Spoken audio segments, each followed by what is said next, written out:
Hello, everybody. We're live on the Smart Connected group. This is Jane Baylor. I've got a really wonderful guest for you tonight, Christian Burns. Welcome, Christian. Hey, how are you, Jane? Great to be here. Thanks for having me on. Yeah, so I'm going to tell everybody a little bit about you, and then we're going to play a bit of your music, because Christian is a very exciting multi-platinum selling artist who's been in the music industry for 20 years, initially as a member of the globally renowned band BBMAK, and then racking up millions of streams, both as a solo artist and when featuring on global hits with huge names such as Tiesto, Armin van Buuren, BT, and many, many more. And his vocal productions have also featured on Grammy-nominated albums, commercials, TV shows, and in blockbuster movies. So really, it is just such an honor and a privilege to have you here with us tonight, Christian. Wow, what an intro. Thank you very much. It's a pleasure to be here.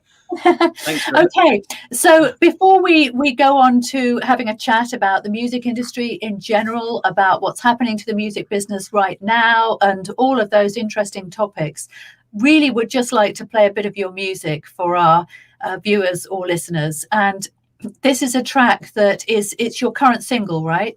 Yeah, this is The Magic. I think you're going to play The Magic. Yeah, this is out a couple of months ago, so this is just one of my recent tracks. My new album's going to be out in a couple of months, but this is off my new album. Yeah, brilliant. Okay, let's do it.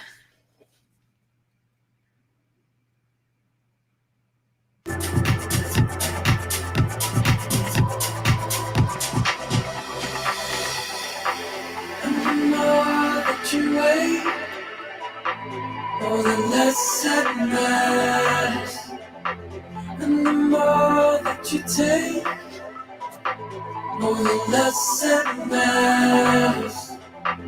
All the wars that we made, oh, the less it matters, oh, the less it matters. 'Cause I've been waiting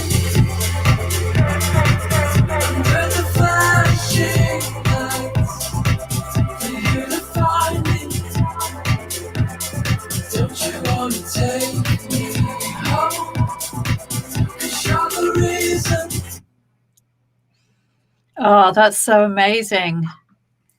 I love that, Christian. I was bopping away there.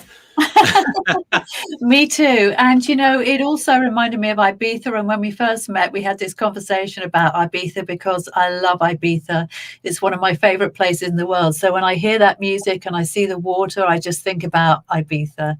I know, me too. You know what, I think we're all missing a bit of sunshine, a bit of Ibiza at the minute, aren't we? Definitely, definitely. Yes, absolutely. So let's get into it, Christian. It hasn't been the easiest year, has it, for the music industry in general, for performers? It's been, let's be real, it's been a challenging year for everyone, you know, but I think, you know, hospitality and the music industry, it's been hit especially hard, for sure. And it's been interesting to see the way that some performers have got together virtually. And I remember that Take That performance. I've seen a few really, really good performances that were just so inspiring, and people just getting together and just creating a sort of virtual stage.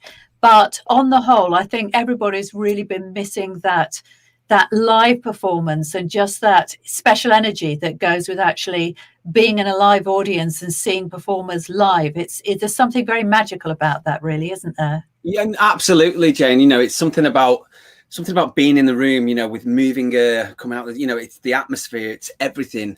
And as good as the virtual events are, you know, I've done a few myself, and, you know, it definitely helps fill that gap. But yeah, there's something special, and not just for you know, people going, the spectators, you know, for artists as well. I think it's, you know, really missed that connection with the crowd. So yeah, it's been a tough year, you know, but trying to figure out ways to do things virtually, you know, because of the situation we're all in. So, and it's not going to last forever either, is it? I mean, you will be back with your live performances. Oh yeah, be back. Yeah, no, but you know, I've spoke to a few of my friends, you know, and we're all feeling it, you know, we're all dying to get back out as soon as we can, but at the moment it's still a bit in the air, but they have started unlocking some stuff now. So some of the big festivals are happening in the UK.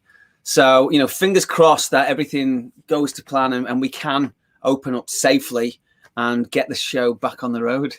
Brilliant, brilliant. So I guess it's probably been a good time for being creative and composing, hasn't it, Christian? Do you know what?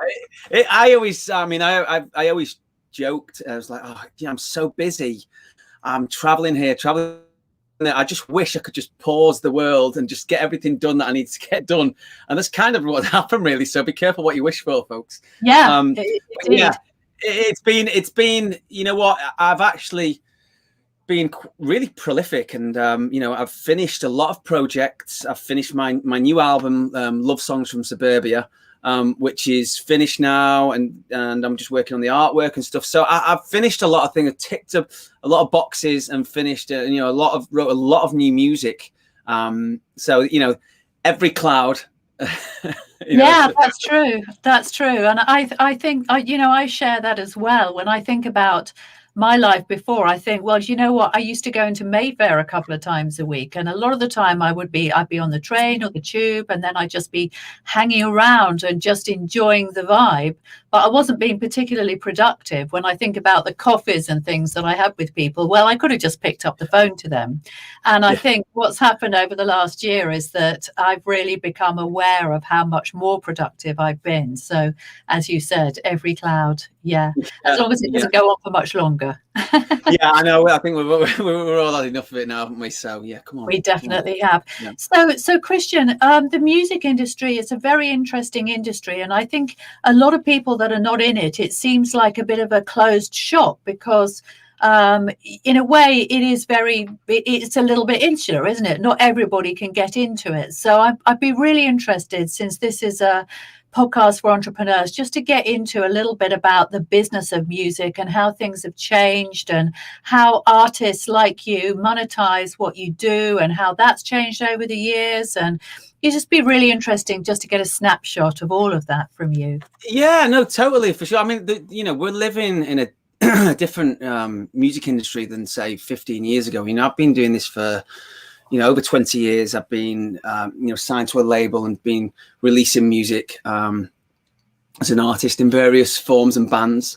And I've seen the change, and it's very different now, because it used to be a monopoly kind of by the labels. You used to have to be on the TV, be on the radio, be in magazines to get exposure. There was no other way you could get your music out there, unless you threw all your gear in the back of a van and just went round every town, every city, did gigs, and then ran to the back of the room and then signed CDs or whatever. You had to just physically do it.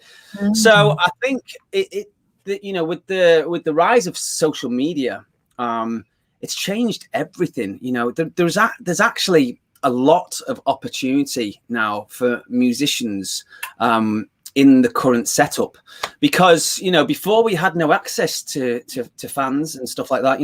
You can actually go direct to your fans now, through social media. You can actually strike up these relationships with these people who love your music and just deal with them direct. And I think a lot of musicians, they're so crap at social media, and it's just true. It's they don't know how to do it right. It's the music business. There's two sides to it, and I think now people are getting more. They've had to kind of shift things online. Like a lot of companies, not forget the music industry. A lot of companies have had to convert to online. So there's a lot of opportunity now, and it's all about building relationships with your fans. And a lot of people are like, oh, I need to get 1 million followers on TikTok. I need to get 1 million, and it's like they're missing the whole thing there, because really, say for instance you had a thousand really engaged fans who love your music, and they're just waiting there with the money, to buy your next vinyl release or your next hoodie or your next virtual show.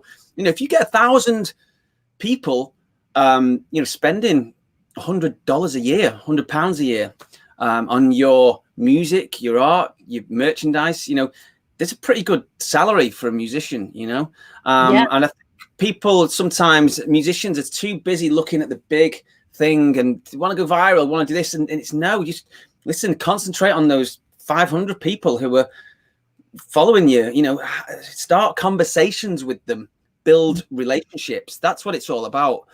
So I think as time goes on, people are getting more aware of the power of social media. And, you know, it's just figuring out a way to cut through the noise because there's so much noise out there. But it can be done now. It can be done. And it's a very, very exciting time. And I won't even go into NFTs and non-fungible tokens and blockchain, all that stuff, partly because I don't understand it properly yet. But, you know, there's a lot of change coming, Jane. There's a lot of change coming to the music industry. I think this next 12 months is going to see a big shake-up, and not just from NFTs and blockchain. There's going to be a big shake-up in the music industry. I think a lot of the independent musicians are going to rise. And, you know, I'm all for it. I think the worth is going to come back to music, you know, and I think it's been so devalued over the years since streaming, you know, Spotify and everything else came into force. It's kind of devalued music because, you know, you get 1 million plays on Spotify now. If you wrote 100% of the song and you own 100% of the recording, you know, a 1 million plays is worth like £4,000, which, wow, 1 million plays is a lot of plays. It's a lot of plays. And you think if you wrote a song and you get 1 million plays and, you know, you wrote it with this guy, a producer takes a cut, the record company takes a cut. It's like, it's not much money, you know, and I think musicians have got used to that, and they've put those amount of plays or that amount of money they're getting on the royalty checks, and they've said, oh, this is my worth, you know, and it's not, and it needs to be fairer. And I know things are going to Parliament and everything else to get, you know, streaming rates changed, but you know, that will happen. It's going to take time, but hopefully soon. But I think, yeah, there's a lot of exciting opportunities at the minute, so I'm happy to be a part of it. Yeah, that is really interesting what you say, because I remember when Spotify started coming out and streaming began becoming effectively free. And I remember there was a big backlash in the music industry at that time for the reasons that you described. But everything evolves, doesn't it, all the time? And when one opportunity disappears, another one comes to take its place. And as you said, then now there is more of a relationship, more of the opportunity to build a relationship with your fans and then sell to them other things and in other ways, built off the back of their love of your music. Absolutely. You know, it's like people forget sometimes on social media, behind every like or on your photo or every, you know, flame emoji comment, there's a real human being at the other end of it. And if you just nurture those relationships, you know, these people, they'll turn into your ambassadors and they'll stick by you. You know, I know this. They're really loyal when they're people like your music, and they are really loyal. And I'm so lucky to have so many amazing fans, and, you know, I love talking to them, and I've got a great relationship with them. But, you know, you have to just put the time in and just nurture those relationships, because they will come back and pay you tenfold in the future. Yeah. So, well, it's like any form of marketing these days. As you said, in music, obviously, you've got a fan base, but really anybody who has a personal brand, they've got followers, don't they? Because otherwise, you're just doing it for your own amusement. You're going out there and you're actually building your tribe. But once you built a tribe, once somebody actually says, you know what, I like this person, I like what they do, but I also like them as a person, they're my kind of person. At that point, that's when, you know, the dialogue starts. And luckily with digital marketing and media, it's never been easier to build a relationship with tens and hundreds of people, really, thousands, even millions. No, absolutely. You know, it's all about relationships, you know, and the opportunity is there now. The tools are there, you know, and I think it's a really exciting time. And once people learn, you know, how to do social media properly, and musicians do, and they are slowly learning, you know, they go, right, okay, this is great. I can actually have a sustainable career now out of music. And, you know, I don't have to be on you know, all these TV shows, and I don't have to have millions of followers. No, you know, not at all. It's much better to have, like, you know, 10,000 or even 1,000 engaged people who love your music than 50,000 or 100,000 people who you don't even speak to, or, you know, it's so valuable. Yeah, and I was actually having a conversation with somebody today who is also a musician. He hasn't always been a musician. He was actually in the oil industry, but he's a musician and a songwriter, and he's really keen on his music. I told him to come tonight, so hopefully he's here. By the way, if anybody is watching and wants to ask a question to Christian, don't be shy. Christian will answer your question. That's what it's all about. So I'll try. Yeah. But he was saying, you know, he's really getting into marketing, and he was saying, you know, marketing, if you're a musician, once you get your head around marketing, there are similar, it's a creative business, isn't it? Because I was saying to him, look, you know, you just got to have this simple statement about yourself that everybody gets, just like that. And he said, oh yeah, that's like the hook in the music. He said, yeah, you've got to have the hook in the music. So he was drawing those parallels. And I think for people who have a creative background, I mean, I have a creative background, and I find social media probably a lot easier than people who they've never had that, you know, that kind of creative discipline, because I think it does help. And I think your social media is really good, Christian. It's, you know, it might not be polished, but I mean, you've definitely, you know how to do it. I thought you were going to say it was so polished then, Jane. No, I think, you know, listen, listen, I'll be honest with you. I'm learning every day, you know, I'm learning every day about social media marketing. It's there's so much, and everything's changing so fast, you know, technology's changing, trends are changing. Yeah. So it's something, it's a constant evolving thing, you know, but the basics are just be yourself, you know, be yourself and be consistent. I think that's where people go wrong. They go on social media and they do a couple of things, and then like, right, okay, and then they just leave it for a month and go back on and post one picture, or they don't post anything meaningful. You know, it's just like they go on and they just post a picture of them sat on a wall or something and say, you know, morning vibes or whatever. You know, it's like there's nothing really engaging about that, and it's just trying to get across how to do social media to build, you know, these amazing relationships with your fans. Yeah, as you said, it's all about relationships, and I think particularly on Instagram, you know, it really isn't about look at me and look at my glossy life and you know, envy-inspiring shots and all the things that people perhaps associated with Instagram in the past. I think that Instagram has moved beyond that now, and people are actually using it a lot more smartly. So the opportunities there. While we're on the topic of social media, Christian, you're on Clubhouse as well. That's something that has been working quite well for you, hasn't it? Yes, I am. I'm on Clubhouse, and for those of you who don't know Clubhouse, where have you been? But I'm sure you do. You know, it was like I got into Clubhouse in, I think it was just after Christmas, and a friend of mine, sent me an invite. I was like, what's this? She's like, oh, it's new social media. There's no pictures, no video, no text. I'm like, what is it? You know, and I went on there and I just thought, oh, this is really powerful. You know, I mean, this is like, wow, it's such a simple idea. It's like, feels like it's going back in time compared to all the bells and whistles you've got in, you know, Instagram with stickers and all this stuff. And I was like, well, this feels primitive to a lot of other social media platforms, but I thought this is really, really powerful. And I started going on there originally just for fun, you know, just to go and see what's going on. And then I started just to meet great people on there and have some really deep and meaningful conversations. And I started to learn a lot of stuff as well. So I've been going on there, you know, me and BT, my good friend, BT Brian Transo, we've been going on there. Every week we go on there Wednesday and Thursday evening. We go on there 8 p.m. and we just go on there. And, you know, it's great. We get to meet with the fans and we get to help people. You know, we can help so many people on there answering questions about, you know, music production and songwriting.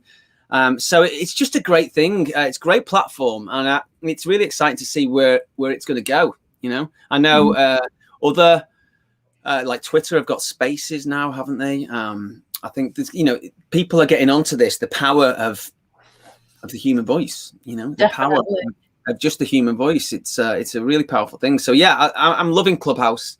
If you do want to go and follow me on there, I got the screen name @musician. So I was quite chuffed with that one. I was one of the early ones. So yeah, yeah, it's cool. Okay. Brilliant. So let's just go back, Christian, to where it all began for you, because you actually come from a musical family, don't you? You've never really done anything else, have you? I have actually, Jane. I've done before. Yeah, before. I mean, I don't tell anyone this stuff. I'll tell you. My mum and dad, yeah, musical. My dad was in a band in the 60s. He actually opened up for the Beatles.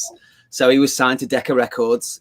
And you know, I was always surrounded by music from a very early age. So it was definitely in my blood. But I think when I left school, I thought I've got to get a proper job. You know, can't do music. You know, so I sold houses, I sold cars, then I went into accounts. I was an accountant's clerk, then I was a senior accountant's clerk, and then I did some other sales jobs. I did door-to-door sales. I did all kinds of stuff. And then it wasn't until I was about 24 that I actually, you know, got back into music because I loved it so much. And then I met my bandmates, Mark and Steve, and we formed BBMAK. Yeah. So boy band. Yeah, well, do you know what? We got called a boy band, but we were just a band because we wrote our own songs. We didn't dance, you know. No, we produced our own songs as well. But we got lumped into the whole boy band thing, and we were signed to Hollywood Records in America, which is Disney. So you know, it did help, and they put us on a massive Disney special show, which helped us just propel us to the point where we were selling millions of albums and just touring the world. So yeah, I did a few normal jobs before I got into music. I thought, I don't want to do that again. So tell me, when you were in the BBMAK, I know you said you weren't a boy band, but I guess because you were all young and fresh faced and you were all boys and you all had lovely voices and things like that, you probably got put into that category. So did you get the screaming girls? Did that kind of come along with that, or did they? That came with in the job description, which Okay. So, yeah, it was crazy. You know, we were touring the world with like Britney Spears. We toured with NSYNC. You know, we even did shows with like people like Aerosmith and Bon Jovi, all kinds of huge American artists we got to tour with, and yeah, it was amazing time. It was crazy as well, quite rock and roll, but yeah, it was fun. It must have been really fun. I bet you got some good stories. And you know what? Have you written a book, Christian? I haven't, but I've got a book in me. I've got a book in me, definitely. Yeah, I've got a book in me. Yeah, oh, definitely. You've got probably more than one book. Yeah. Yeah, brilliant. So Christian, tell us what you're doing at the moment, because I know you've got something really exciting up your sleeve that you're just about to launch. We were talking about that, weren't we? So tell everybody about it. Yeah, do you know what? It's something. Me and BT have got a record company called Cassette Recordings. It's spelled KSS3TE, by the way, and we've not really announced it yet because we've been working on it for a few years, and we started signing artists to it a couple of years ago, and I noticed there was a bit of a thing. A lot of the artists were sending these amazing tracks to us, but the vocals were a bit. They weren't great, the top line. We call it a top line. That's the melody and the lyrics. So they were sending these tracks, and I was like, I can help these guys. So I started doing like training online, like Zooms like this, one-on-one with my artists, and teaching them how to do vocals. And I thought, this is taking me a long time. This is not sustainable. I can't do this. I've got too much work to do. So I thought, you know what? I'll put some videos together. I'll show this vocal process, and I'll put some videos, and I give it to the guys on the label, and it worked great. And I was like, this is fantastic. This is working. They're watching my videos and they're improving. And now we're going to release the song. So I was like, and then I had this aha moment. I was like, right, I can help more people than just helping, the artist signed to my label. I can open this up. And that was when I had the idea for the Record Ready Academy. Mm-hmm. And it's basically an academy I started building about 18 months ago. And I released my first online course in December last year called Record Ready Vocals, and it's basically a complete course to teach you how to record your vocals. You know, a lot of people are having to record vocals at home now. And, you know, because I've been a guy on the road, you know, on tour, in hotel rooms, you know, I'd be in a hotel room and then the maid would come in and the mattress would be off the bed against the wall and stuff. And she's thinking, Christian's had a crazy night. And I'm like, no, I actually made a vocal booth out of the bed. So, you know, I've got all these techniques to help people with vocals, you know, and create great sounding vocals at home. And obviously all my knowledge about in the computer and the software and how to do everything else. So I launched that in December, and it's been a real success. You know, I've already had, you know, about 60 students through it, raving testimonials, and you know, I didn't realize how, in a selfish way, how good it would make me feel to be helping people, you know, to up the game. I've had people literally, you know, in tears because they've finished this song now and it just sounds incredible, and like, Christian, I don't know how to thank you. And I'm like, the feeling for me was just amazing. So I'm like, right, I like this feeling. Really? I'm going to do some more. So yes, I've just been full speed ahead on working on that, you know, and making it the best it can be. And I'm excited. I've actually got a free event next Tuesday on the 30th of March. I'm doing my free masterclass. It's a top line masterclass, so I'm gonna help more people. So I've opened that up and I'm gonna, you know, start doing that, and that's more about songwriting as well as vocal production as well. So yeah, I'm busy working on that. So I'm working on my next you know, course to come out on the academy. But yeah, I'm absolutely loving it, you know. But it's been I suppose in a naive way for me, I'm like, okay, it's easy, you know, you just get some videos and just tell everyone and they come and get it. And it's like, wow, it's been such a learning curve for me with all the sales funnels and, you know, automations and everything else that goes with it. And I know, you know, you've been amazing, Jane. You've been helping me so much. And I can thank you for that, you know. But it's been great, you know, it's been great. I've really loved doing it. And, you know, I've had the time to really focus on it because of the pandemic. You know, I've had the time to say, right, I can really focus my energy on this. I don't have to jump on a plane and fly to Japan or whatever, you know, I can just focus on the academy, and it's given me the time to really make something special. So I'm excited to where I'm going to take it. I've got some big ideas, and I'm just on with it, Jane. Amazing. And when we've talked about it before, Christian, you said, you know, it's actually never been a better time to be a musician in terms of what is possible for people that might not necessarily think of themselves as being great singers. Or, I mean, I love music myself. And, you know, I often thought when I was a lot younger, I thought, you know what, like I can really hear music, you know, I can hear like the different components of it. And you know, sometimes things, they just lie dormant because you just haven't got any idea how you would actually do that. But with technology, it's becoming easier, isn't it? It is, you know, it's like people are overwhelmed by it, you know, and it doesn't have to be difficult. It can be a really enjoyable, you know, writing songs can be a really enjoyable thing, a joyful thing, you know, something of pleasure, not stress. And I think when people learn how to do it and tap into that, because we've all got a rhythm, we've all got it in us, you know, we're all born with a drum machine in us, you know, we've all got this rhythm. Yeah, you know, so it's like, I think it's just being open to being free creatively. And yeah, there's so much you can do now. Like I say, you don't have to go and rent a posh studio or, you know, buy £50,000 worth of equipment. You know, it's all changed now.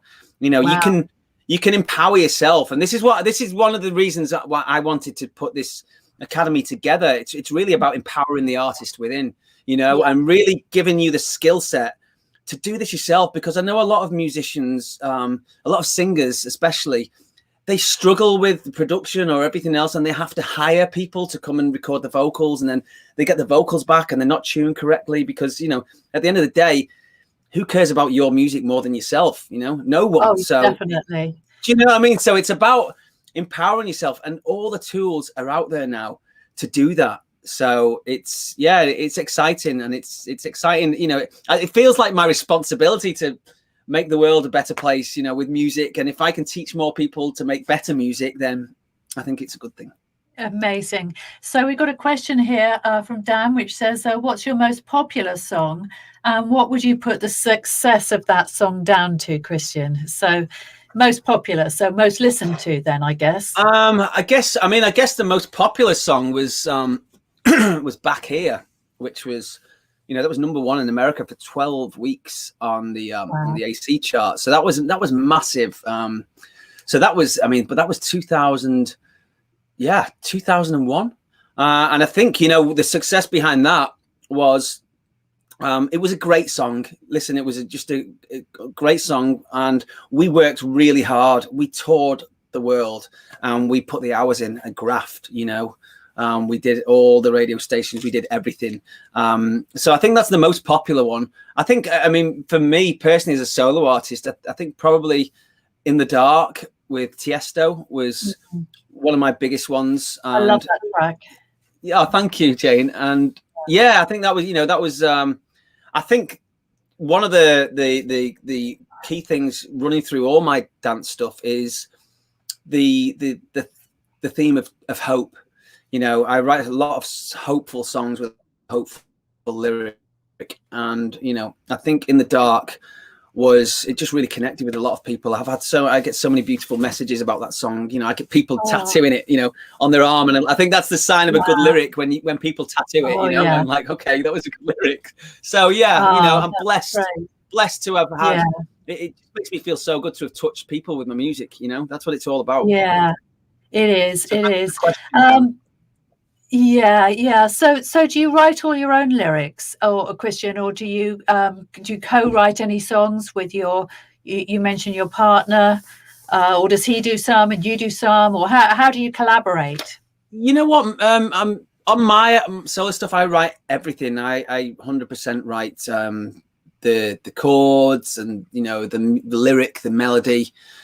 So that's me. But sometimes I'll work with other people. Most of the time, I'll do the top line myself. I'll do the lyrics, the melody. That's my thing, and I'll pair up with other. So say with Tiesto, with Armin van Buuren, they supplied the music and I wrote the melody and the lyrics. So that's usually how it works. But I do co-write lyrics sometimes. When I'm doing some stuff for the BBMAK boys, we co-write lyrics, and that's great as well. I enjoy all. I enjoy writing on my own. I enjoy co-writing with other people as well. So what was it like, Christian, to work with those really, big names on the kind of the rave, the house music scene? That must have been quite an experience, going and doing those kind of huge gigs and things like that. Did you feel, you must have come into that industry at the time when it was all taking off, because it did take off, didn't it? And just wondered what it was like. Absolutely, yeah. It was 2000, and I think I did my first track with Tiesto. In the Dark was 2007. So it was amazing, But I struck up a connection with Tiesto online on social media, on MySpace actually. So going back to social media and the power of social media, we were messaging on MySpace.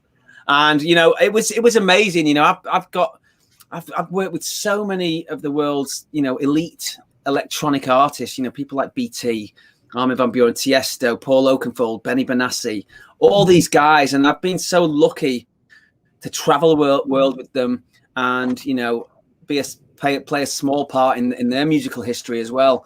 And they're all just super nice guys, and I really miss them all. I miss touring at the moment, as we said before. But it's just been amazing, working with all these great musicians and artists. Yeah, really, really good.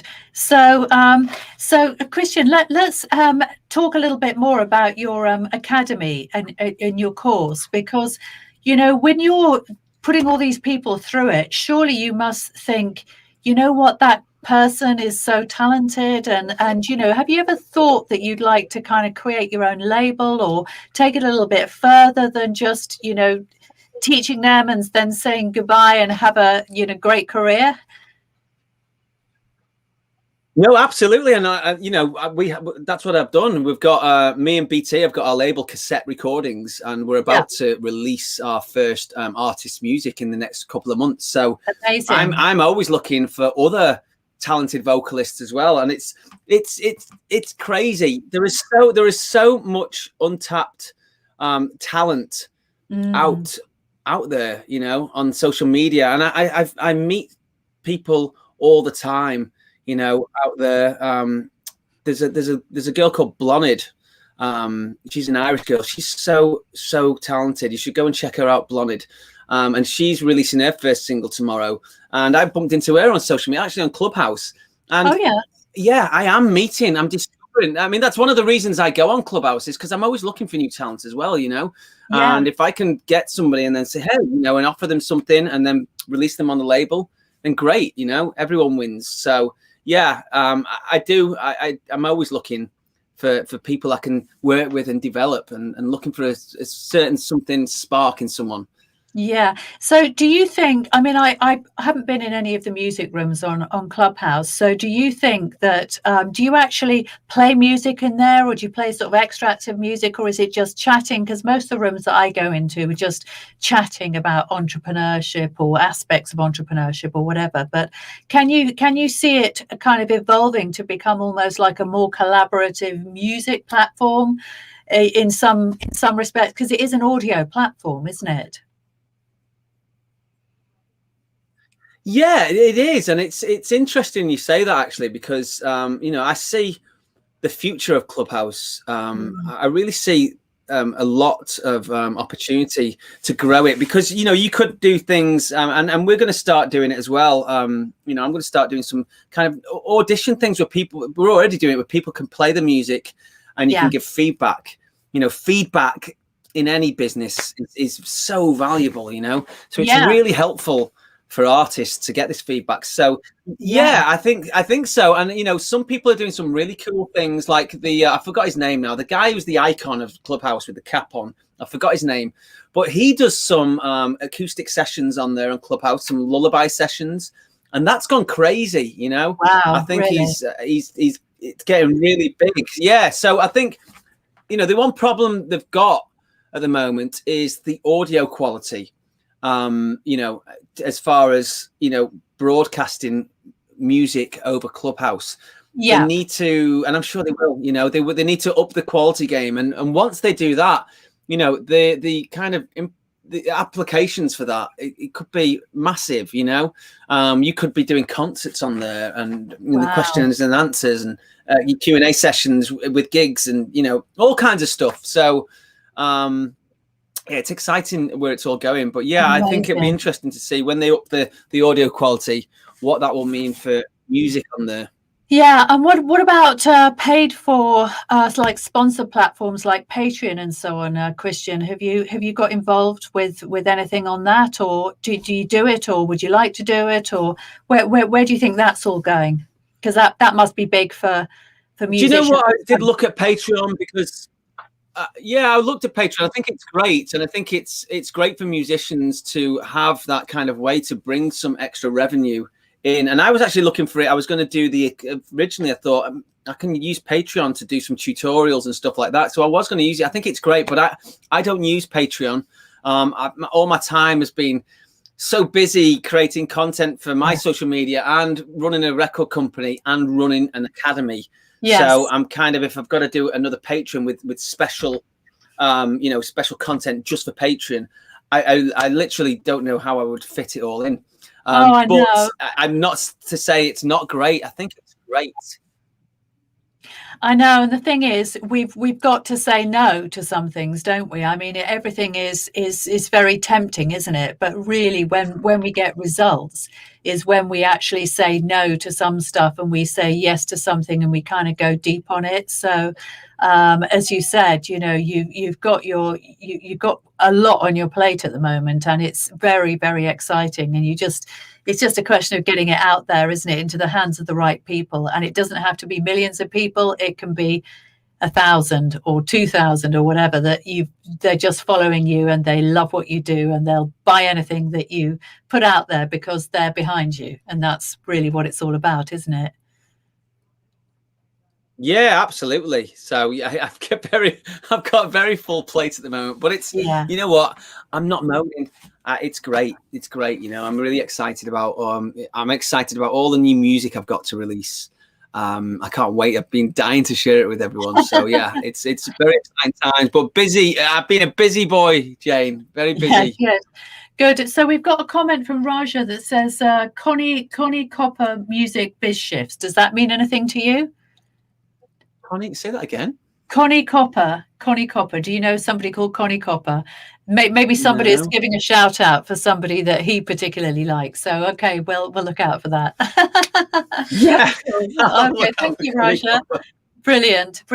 Well, listen, Christian, it's been such a pleasure and an honor to have you here tonight. I've really enjoyed it. So if people want to find out more about your music courses, your songwriting and vocal courses, where should they go? Yeah, they can go to recordreadyacademy.com. recordreadyacademy.com. Yeah, recordreadyacademy.com, and you know, you'll find or you can follow me on social media, you know, on Instagram and Christian Burns _. I'm on Facebook and, you know, Twitter. I'm Christian Burns _. You can get me on all the socials and yeah, you know, find out all the stuff you want to find out about me there. Amazing. Well, thank you very much, Christian. As I said, it's been absolutely fantastic, and I wish you every success with your vocal and songwriting academy. And I really can't wait to hear all of the students that are coming out of it. I'm sure it's going to be amazing.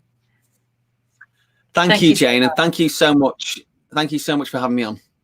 Okay, I'll see you soon. All right, I'll see you soon, Jane. Thank you. Bye.